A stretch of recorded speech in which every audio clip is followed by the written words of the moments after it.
Wassalamu ala rasulillahi amma ba'du. Assalamualaikum warahmatullahi ta'ala wabarakatuh. Okay, pelajar-pelajar yang mati Allah Subhanahu Wa Ta'ala sekalian, insyaAllah hari ini kelas fiqh tahun 1 kita akan ulang kaji apa yang kita dah belajar pada minggu yang lalu, dan juga kita akan buat aktiviti lah berkaitan dengan ejaan kalimah-kalimah yang ada dalam pelajaran fiqh, insya-Allah. Okey. Okey, baik. Jadi kita mulakan kelas kita dengan ummul kitab Al-Fatihah. A'udzu billahi minasy syaithanir rajim. Bismillahirrahmanirrahim. Alhamdulillahi rabbil alamin. Ar-Rahmanir-Rahim. Maliki yaumiddin. Iyyaka na'budu wa iyyaka nasta'in. Ihdinas siratal mustaqim. Siratal ladzina an'amta 'alaihim ghairil maghdubi 'alaihim waladdallin. Amin. Jom kita baca doa. Bismillahirrahmanirrahim. Allahumma aftah alaina hikmataka wanshur alaina min khadaini rahmatika ya arhamar rahimin. Rabbi shrah li sadri wa yassir li amri wahlul 'uqdatam min lisani yafqahu qawli. Rabbi zidna 'ilman warzuqna fahman birahmatika ya arhamar rahimin. Amin.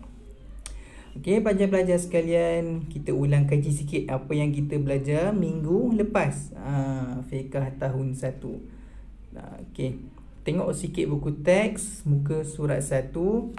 Apa yang kita belajar minggu lepas. Tajuk ibadah.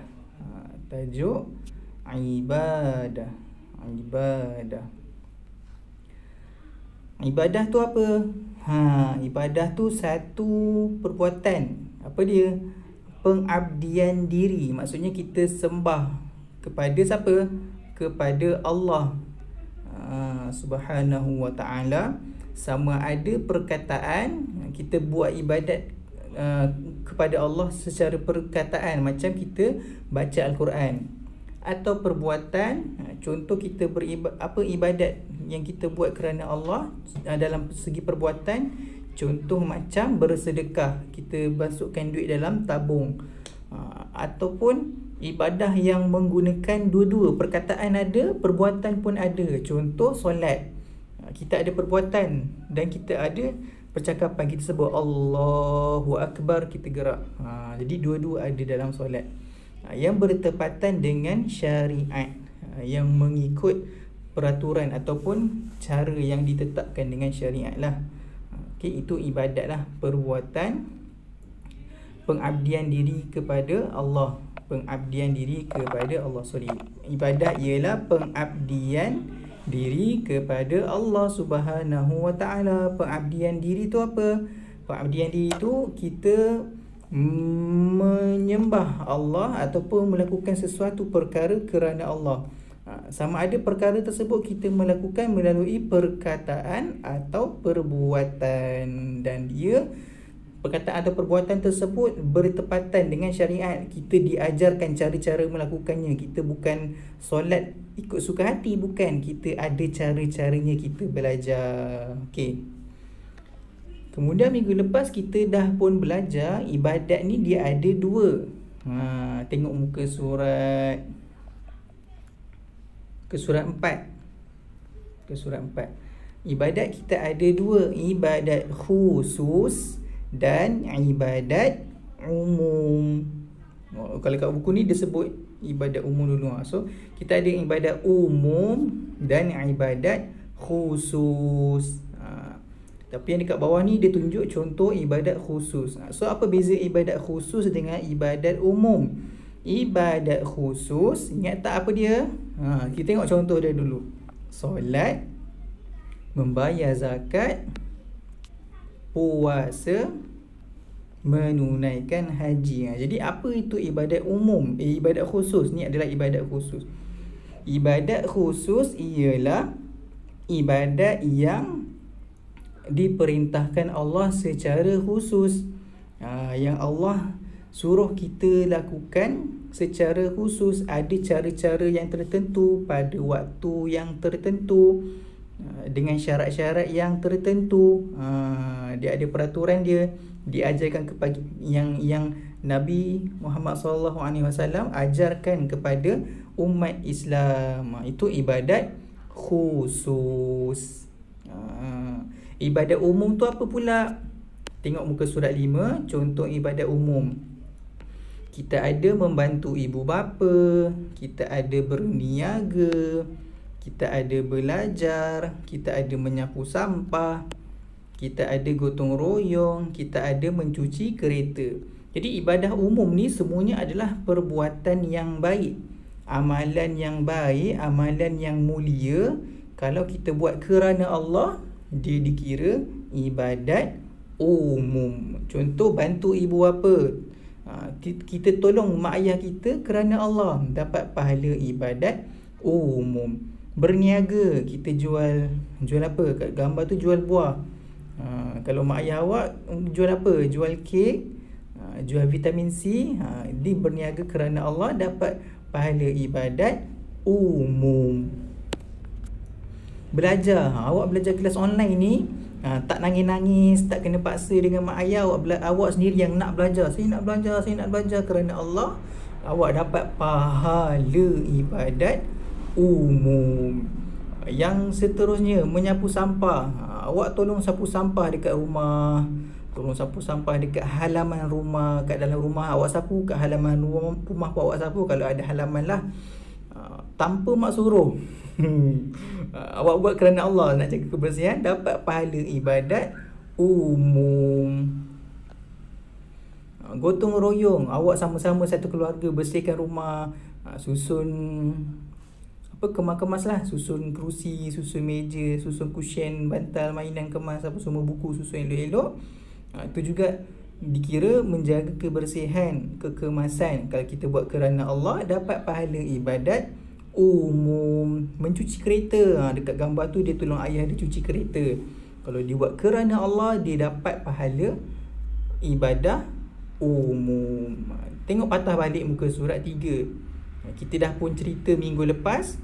Gambar pertama, dia bangun tidur. Bila bangun tidur, kita buat apa? Baca doa bangun tidur. Alhamdulillahilladzi ahyana ba'dama amatana wa ilaihin nusyur. Baca doa, itu ialah ibadat khusus sebab diajarkan. Kita tak baca suka-suka hati, tapi siapa yang ajarkan kita doa tu? Nabi ajar kepada kita. Nabi ajar kepada mak ayah awak ajar kepada awak. Macam tu. Nombor 2, awak mandi, menjaga kebersihan diri kerana Allah, dapat pahala ibadat umum.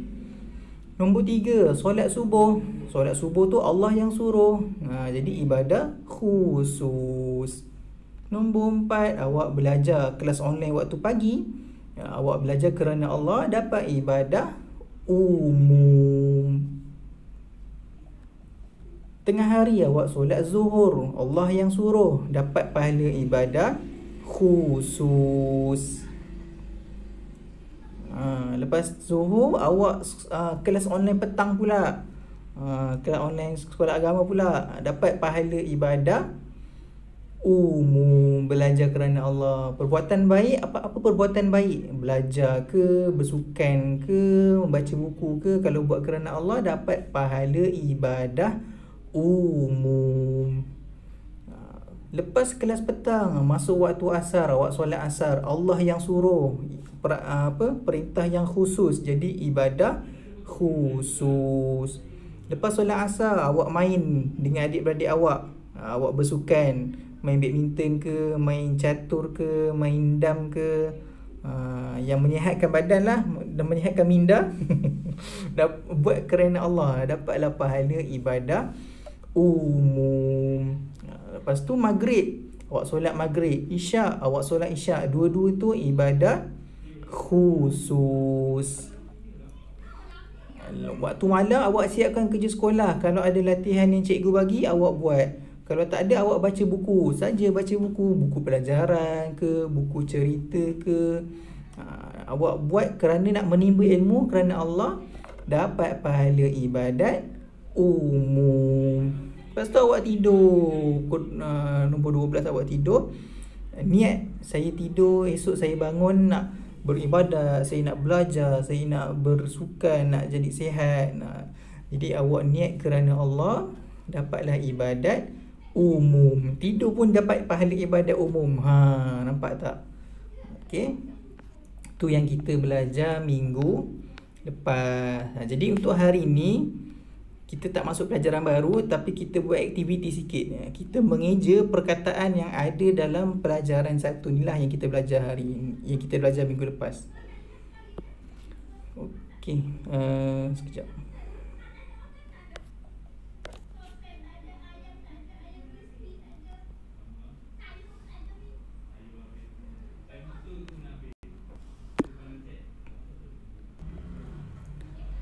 Okey, so aktiviti kita adalah aktiviti mengeja fiqh tahun 1.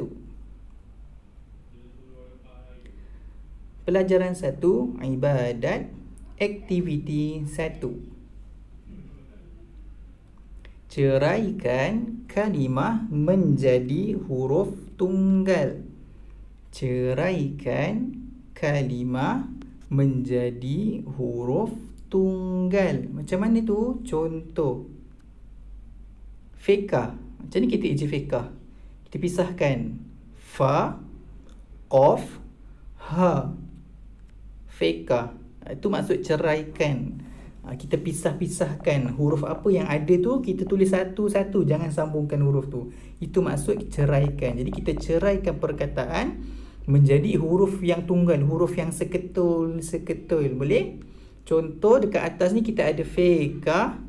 Kalau kita pecahkan huruf fa, huruf qaf, huruf ha, kita tulis satu-satu macam ni. Okey, boleh?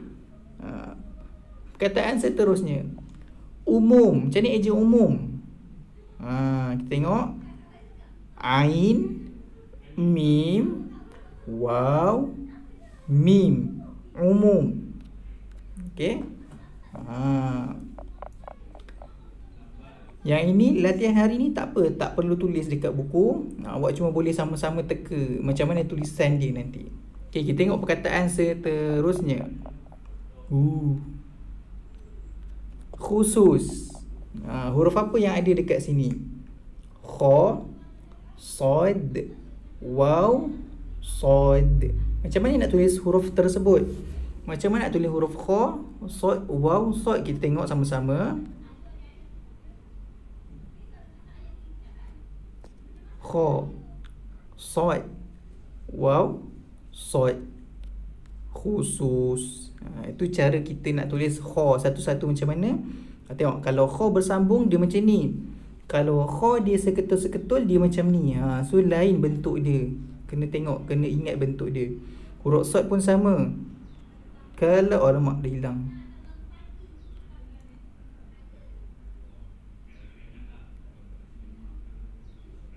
Sekejap Okey. Kalau sad dia macam ni. Kalau sad bersambung dia macam ni. Tapi kalau dia duduk sorang-sorang, bentuk dia lain. Tengok bawah dia. Dia punya badan dia turun ke bawah garisan. Kalau bersambung dia di atas garisan. Kalau huruf waw pula, bentuk dia sama, tak ada beza.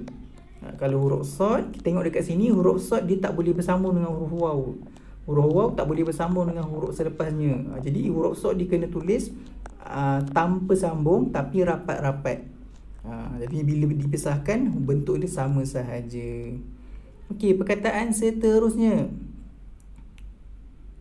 Solat. Macam ni kita nak eja solat. Huruf apa yang ada dekat sini? Sod, lam, alif, ta. Okey, bukan sin. Tengok ejaan dia macam mana.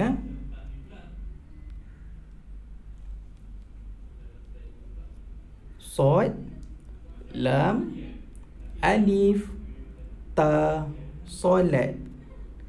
Tengok bentuk dia. Huruf sod macam mana? Macam ni. Allahu Akbar, Allahu Akbar. Sod, lam, alif, ta. Okey. Tengok bentuk sod dia macam ni. Tengok lam. Lam macam ni. Tapi bila bersambung dengan alif, dia jadi macam ni bentuk dia. Jadi awak kena ingat, kalau nampak macam ni, huruf apa mula-mula? Huruf lam dulu. Lepas tu baru huruf alif. Yang ini pula huruf ta. Huruf ta ada dua jenis. Ta yang bulat dan juga ta yang smiley, yang senyum. Ta smiley tu macam mana? Nanti kita tengok ada dekat perkataan terakhir hari ni. Okey, ni solat. Okey, perkataan seterusnya. Puasa. Macam ni je puasa. Pa, waw, alif, sin, alif. Puasa. Tengok huruf pa, bentuk dia tak banyak berubah, sama je. Waw pun sama, alif pun sama. Huruf sin, kalau sin dia bersambung, tengok dia punya gigi dia sama je, dia punya tinggi dia. Tapi kalau sin duduk sorang-sorang, tengok gigi pertama dengan gigi kedua sama tinggi, tapi gigi ketiga dia ke bawah, turun ke bawah. Tu bentuk huruf sin. Okey, apa perkataan seterusnya? Ibadah. Macam mana eja ibadah? Ain, ba, alif, dal, ta. Ibadah. Tengok, ni huruf ain. Kalau huruf ain bersambung, dia cuma ada kepala saja, badan dia hilang lah. Tapi kalau dia duduk sorang-sorang, dia kena ada badan dan kepala dia. Huruf ba sama saja. Huruf alif pun sama saja. Huruf dal pun sama saja. Huruf ta pun sama saja. Okey, kita tengok perkataan yang seterusnya. Syariah. Syariah. Ni ada dekat pengertian tadilah. Syariah. Shin, ra, ya, ain, ta. Syariah. Jadi tengok dekat sini, huruf shin sama macam sin. Bila dia bersambung, dia punya gigi dia 1, 2, 3, bentuk dia sama tinggi. Tapi kalau duduk sorang-sorang, gigi pertama dengan kedua dia sama, gigi ketiga dia turun bawah. Ini huruf shin. Bentuk dia sama dengan sin, cuma shin ada 3 titik. Huruf ra sama saja bentuknya, cuma huruf ra kalau kita tengok dekat sini, huruf ra dia boleh bersambung dengan sebelumnya, dengan huruf shin. Tapi huruf ra tak boleh sambung dengan selepasnya, dengan huruf ya ke huruf apa-apa pun tak boleh. Jadi kena ingat, huruf ra tidak boleh bersambung. Kemudian ni huruf apa? 2 titik kat bawah, huruf ya. Jadi huruf ya bila bersambung, dia cuma ada badan saja, kepalanya hilang. Tapi kalau duduk sorang-sorang, baru dia ada dia punya kepala ni. Okey. Dan yang ini, 3 segi ni huruf ain. Tadi dekat perkataan ibadat, kita tengok ain di awal kalimah. Yang ini ain di tengah kalimah. Bila ain dekat tengah-tengah, bentuk dia macam ni. Tapi bila dia duduk sorang-sorang, kena tulis macam ni. Okey. Ni pula huruf ta. Huruf ta kalau bersambung dengan huruf sebelumnya, bentuk dia macam ni. Tapi kalau kita nak pisahkan dia, duduk sorang-sorang, dia jadi macam ni. Okey, tengok huruf perkataan seterusnya. Jenazah. So dalam buku teks kita ada jenazah. Macam ni eja jenazah? Jim, nun, alif, zai, ta. Jenazah. So kita tengok dekat sini, Macam mana huruf jim bila bersambung dia cuma ada kepala sahaja. Macam ain dia ada kepala sahaja. Tapi bila duduk sorang-sorang dia ada badan dia sekali. Huruf nun tak banyak beza, cuma huruf nun bila duduk sorang-sorang badan dia ke bawah garisan. Ada bawah garisan. Tapi kalau bersambung dia di atas garisan. Huruf alif tak ada beza, sama. Huruf zai pun sama, dia macam huruf ra, cuma ada titik dekat atasnya. Yang ini huruf ta. Kenapa huruf ta yang ini tak sama macam huruf ta yang tadi? Sebab yang tadi dia bersambung dengan huruf ain. Huruf ta yang ini dia tak boleh bersambung dengan huruf zai. Huruf zai lah yang tak boleh sambung dengan huruf selepasnya. Jadi huruf ta ni dia tulis rapat-rapat sahaja. Jom tengok perkataan seterusnya. Pahala. Macam ni je pahala. Pa, ha, alif, lam, alif. Pahala. Oops. Tengok semula. Pa, ha, alif, lam, alif. Pahala. Tengok huruf pa sama saja bentuknya. Huruf ha. Ni huruf ha kalau sorang-sorang. Kalau ha dekat tengah-tengah bentuk dia macam ni. Jadi kena ingat, kalau nampak macam ni, ini adalah huruf ha. Pahala. Huruf alif sama saja. Huruf lam tadi kita dah tengok. Lam alif macam mana. Ni huruf lam, ni huruf alif. Kalau bersambung jadi macam ni, lam alif. Okey. Jom tengok perkataan seterusnya.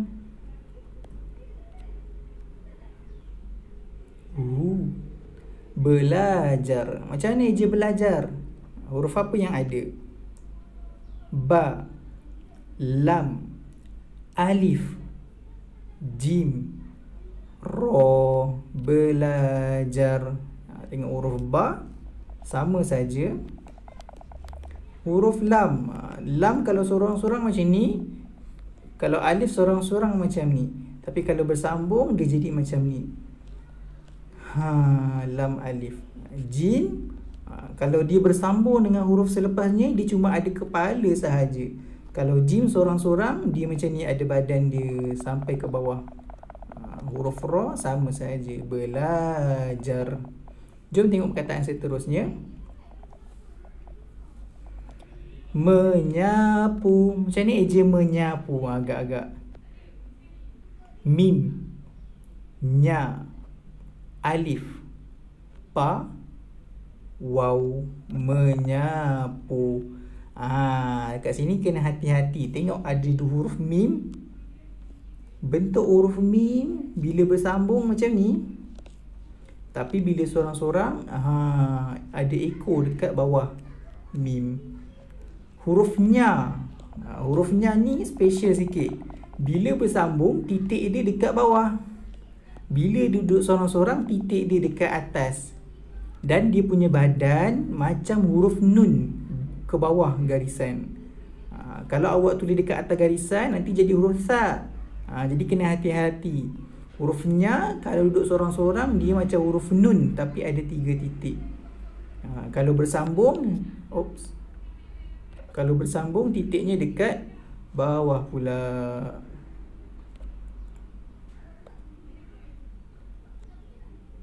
Okey, tadi menyapu.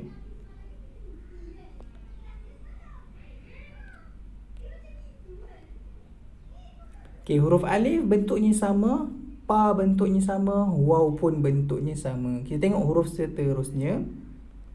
Baik. Macam ni je baik. Dia ada hamzah kat situ, kena ingat.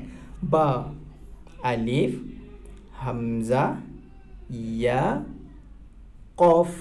Baik.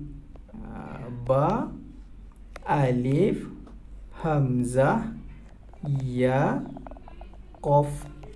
Ba, alif, hamzah, ya, qaf. Baik. Dia kena ada hamzah lah. Ingat kena ada hamzah. Baik. Apa perkataan seterusnya? Membantu. Ni perkataan terakhir kita.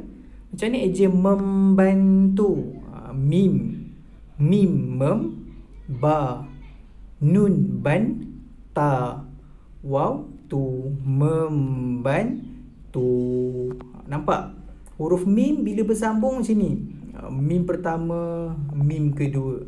Mim pertama, mim kedua. Kalau satu titik kat bawah, huruf ba. Satu titik kat atas, huruf nun. Ni huruf ta yang smiley. Ta yang senyum, ta yang terbuka. Tadi kita tengok ta yang bulat. Yang ni ta yang senyum, smiley. Nampak? Mata, mulut. Dia senyum. Okey, pun dia huruf waw. Membantu. Boleh? Tu saja latihan untuk hari ni. Latihan mengeja kalimah-kalimah yang ada kaitan dengan pelajaran fiqh pelajaran 1 tu lah. Okey, insyaAllah. Tu sahaja untuk hari ini.